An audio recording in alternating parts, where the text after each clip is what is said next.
just because of the cultural background of my parents and who I love dearly. There was really no space for my voice in that home. But I noticed my brother, it was expected that his voice be at the table, whereas I was expected to be quiet. I certainly embodied the unfairness of it all. It just didn't sit Mhm. right with me. It just became part of how I started to show up in the world in terms of being really much an advocate for bringing the voices into the room that are not there. Yeah. And that ended up with me eventually becoming a facilitator. I get to create spaces for all voices to be heard, and I've had the honor of getting to do that work around the world with various different cultures and a lot working with Indigenous and non-Indigenous communities.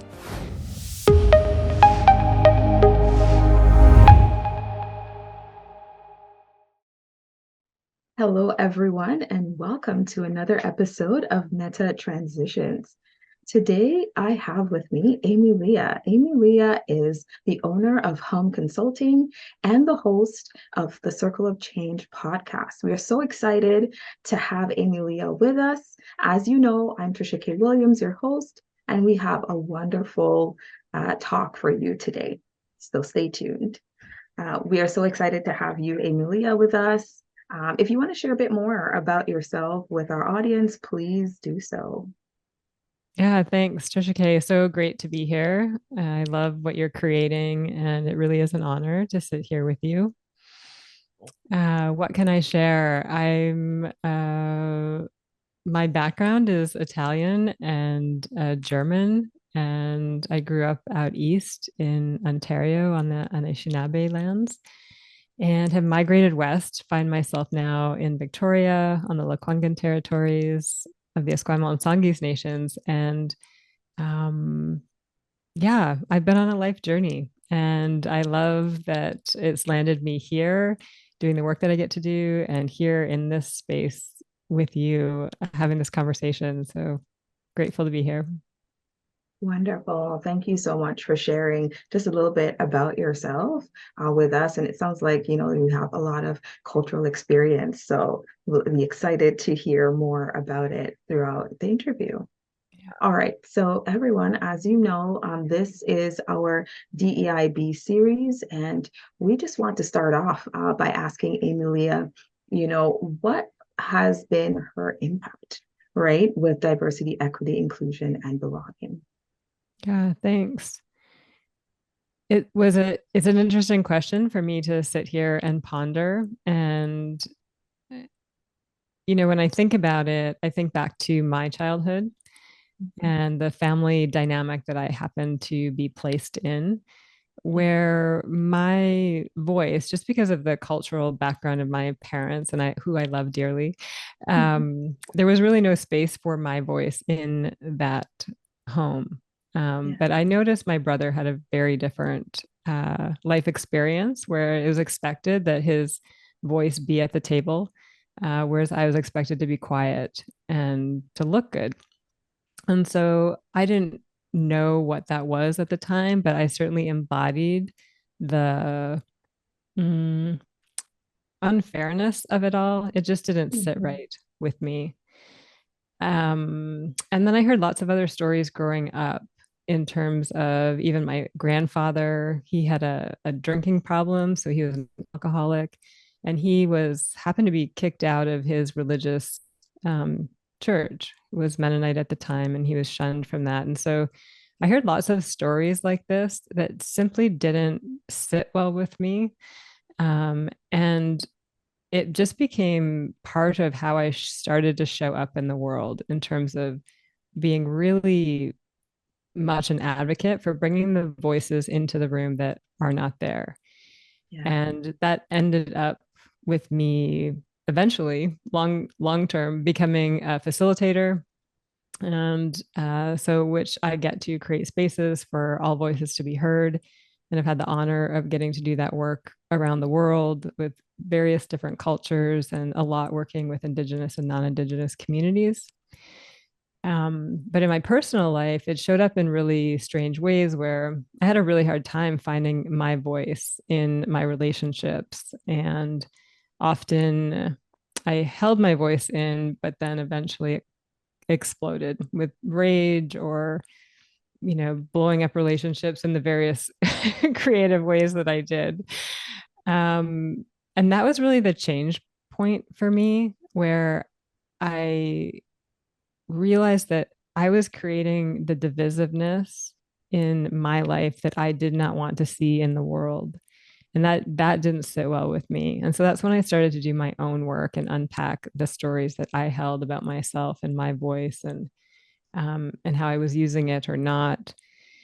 And that was a brilliant journey of self-discovery, a lot of taking radical responsibility for my life experiences and how I was showing up. And that what that did though was strengthen my ability to show up in spaces where there was just simply a lot of division and discomfort in allowing all voices to be heard, because my body had changed. And so that opened up many, many more doors for me in the spaces I now get to show up in, which are the diversity, equity, inclusion, reconciliation conversations, and working with leaders to help them embody new ways of being, and just approach this conversation in a whole different way. So yeah, I think I'll leave it at Yeah.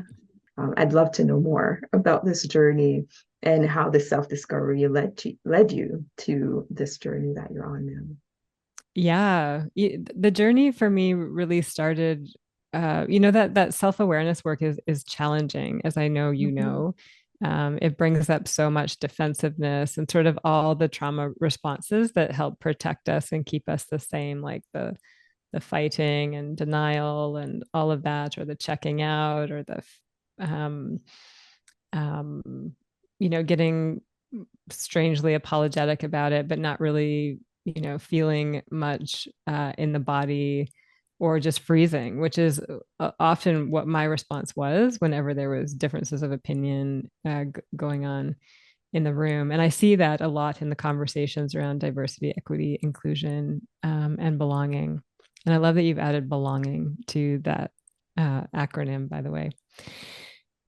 So that's where the work began. I started to work with Gary Zukav, who's a spiritual teacher, and he's all about love and joy, or sorry, love and fear. You're either coming from fear or you're coming from love, and helped us to recognize in our bodies when we were coming from either of those places, and then giving us the tools to consciously choose how we wanted to show up in the moment.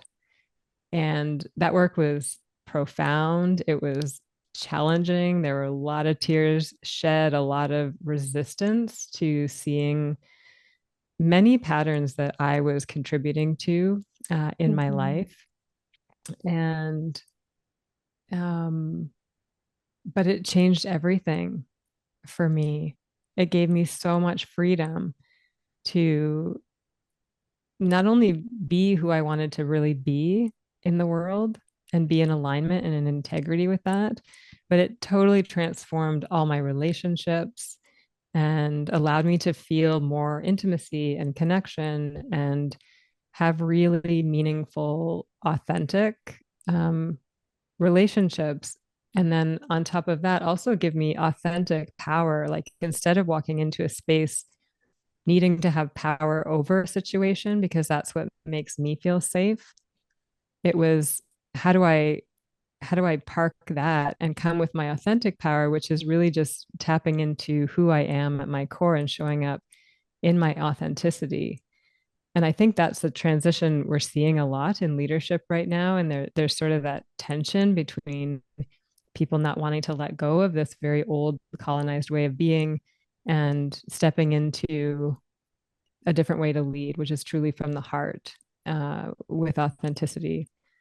So, yeah, I think, Yeah. yeah. Okay. Was there more? Sorry. No, no. I'm just so excited to Yeah. just jump in. No, I love that, you talked about sort of this idea between love and fear and those natural responses that we have, right? And I know based on the therapy background, right? The fear response versus the compassionate, loving, knowing self response, right? The true self response. And it's so interesting that you talk about those two. And I think you're right. In society, people generally respond from those two places. Either they're scared and afraid of, something that they don't know a lot about or aren't exposed to, or just really just want to deny, right? And then there's this space of, okay, maybe I don't know, and I'm open to knowing, and I know there's a piece of me that is not certain about this, but maybe if I open myself to, learning more, about this, it's that loving, compassionate place, right? The response and reaction is different, right, to whatever the circumstances or whoever the person is, right? And I think that's what I'm hearing from you. Is that correct? Yeah, absolutely. It just allows for a new possibility to emerge that wasn't there before, that couldn't have emerged. When we come in with that fear, the only outcome can be divisiveness, versus if we allow ourselves to be vulnerable, to show up with more love, compassion, patience, that opens up a new window.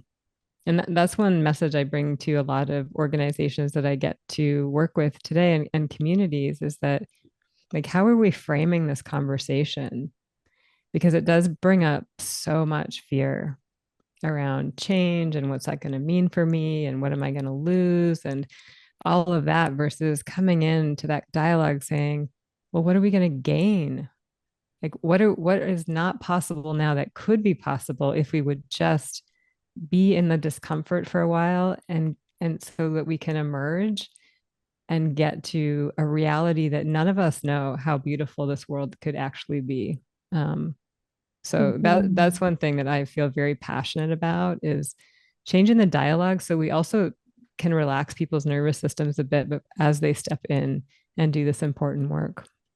Yes, I love that you said, to sit a bit in the discomfort, so that you can emerge, right? And I think a lot of times people run from that discomfort, right? It's the norm to be like, oh my God, this doesn't feel right. I don't know about this, and then just distract or deny or run, right? Which is, like you said, the fear response, the nervous response, right?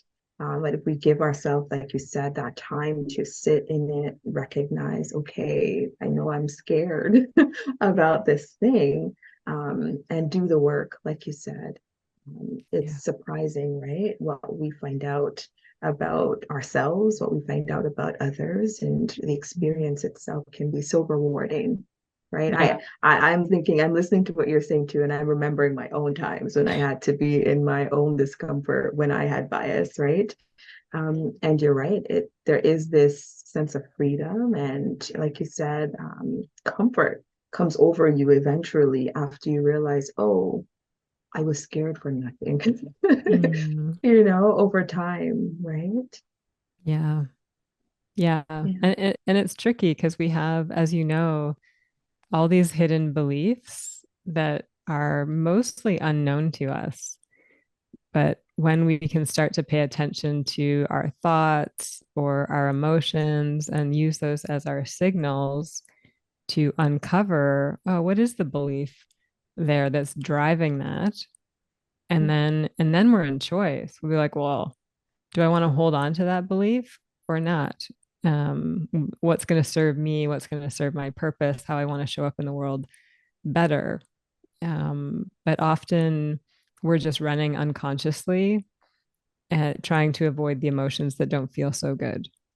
Yeah, that's a very psychodynamic approach, right? Just thinking about sort of what Right. lies in our subconscious or unconscious, right? Which Yeah. a lot of times is, again, beyond our awareness, right? So I'm glad that you brought that piece up. So now that we're talking about this, and I think that it sounds like this is some of the work that you do in your business. Tell me a little bit more about, some of the workshops or things that you offer to others that can help them, to be able to, again, do this discovery of self and then be able to, I guess, gain a better sense of awareness of their Mm. surroundings, others, people. Yeah, thanks. So I work in multiple different settings as a facilitator. So sometimes it is, well, there's a couple different things. So one, I do have a leadership program, and that's really about bringing leaders in who are committed to doing good in the world and bringing other people along on that journey to help them sort of decolonize their leadership skills and ways of being, and walking away from that sort of work-life balance to coming into their leadership roles as their whole selves. Because I think when we're able to do that, um, we just lead from a more heart-centered place, and a more integrated place.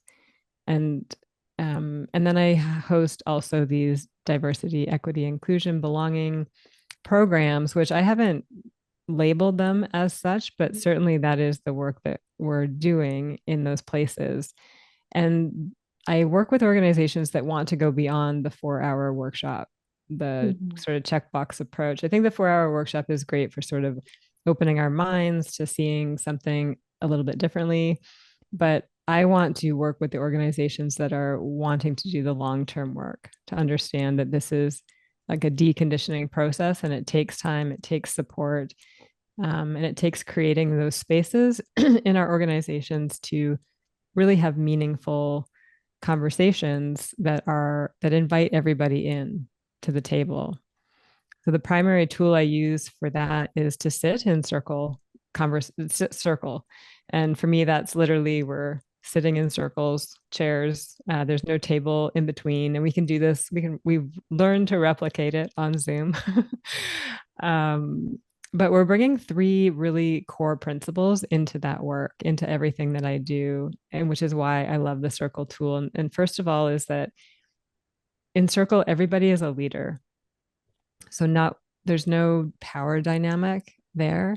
There's a recognition that every single one of us is responsible for creating what we want to create in that space. It's not on me as the facilitator, it's not on the CEO who happens to be sitting over there. It's everybody. And I think that's an important conversation in DEI work where it's often put on somebody like the DEI person is now responsible for it versus landing that responsibility in everybody's chair. Um, and then the other principle that comes up is that we're all knowledge keepers. So every single person in that circle has a voice. They have wisdom to share from their own life experience. And really, we're creating a space for people to hear each other, share their stories so that they can learn more about other people. But in that listening, they also learn about themselves through a different lens, which is just a really cool phenomenon to witness. And as they share too, uninterrupted, they learn more about themselves. Things come out of them that they're just like, wow, I don't know where that came from, but that's kind of the space that we create. And then it also takes this big myth that came with colonization that we're separate from each other, we're separate from the earth, we're separate from the universe, and it squashes that and really brings home the point that we are all interconnected. So that if I'm causing harm to that person, I'm causing harm to myself. If I see anger in that person, I have anger in myself. And it's just bringing that to light, but in a very embodied way. So people are like going through the experience of a new way of being so that they can then bring that out into their conversations, their lives, their families, their workplaces, and show up as the safe space for diversity to exist amongst them. Wow, I just love the way that you phrased that. It sounds like that deconstructing work of, breaking down the hierarchies and everybody recognizing that they have a space. And it sounds like it's coming from a place of we all have talent and skill and knowledge. How can we use this within this circle, like you said, to carry out the mission and the vision of whatever it is that we're trying to do or whatever it is we're trying to accomplish? And recognizing that everybody has something to say and, a voice. And I love that approach. It's a very different approach for sure. You know, than we see in many organizations where there's lots of organizational charts that indicate who's above who, and who's below who in a sense, right? So it'd be so interesting to see what a boardroom could look like if Mhm. people, felt that sense of inclusion. Because I think that's what I'm hearing there. There's this sense of inclusion where, I feel like I'm just as much a part of the conversation as anybody else in the room. And I'm a part of the solution as Mhm. well, right? And not just pointing, this sense of responsibility onto the one person, and that trickles down to the person that's the least important with the least amount of responsibility. So it's Mhm. it's it's just very interesting the way that you shared that, and how I'm just thinking about so many different spaces that I've had the privilege to be in, and how challenging they were because of that sense of discomfort that I had, with the Yeah. opposite of what you were saying. But just listening to you, and I, think about, okay, if I were in some of these spaces with this knowledge, and this was a space that was created like a circle, like you indicated, that, weight, that pressure would be off. I would feel, comfortable. I'd be willing to share what I have to say. And even if mistakes are made, I wouldn't feel crushed. Yeah. Like I just feel like anxiety would be less too, right? And the Hmm. stress would be less as well. So Yeah. I'm just saying that what you're saying there is so inviting to me, just Nice. listening to what you're saying. So I'm just encouraging the good work that you're doing, Mm. um, Yeah. and Thank you. also just sort of hearing as well that um, I guess I'm wondering what your target audience is. Is it anybody needing this work, any organization needing this, structure? Yeah. I think if there's a desire to create real shifts in the culture, and I speak about it as creating cultures of belonging, um, then I'm in. You know, I have worked with governments, I've worked with a lot of nonprofit organizations, and then I've worked in community settings as well.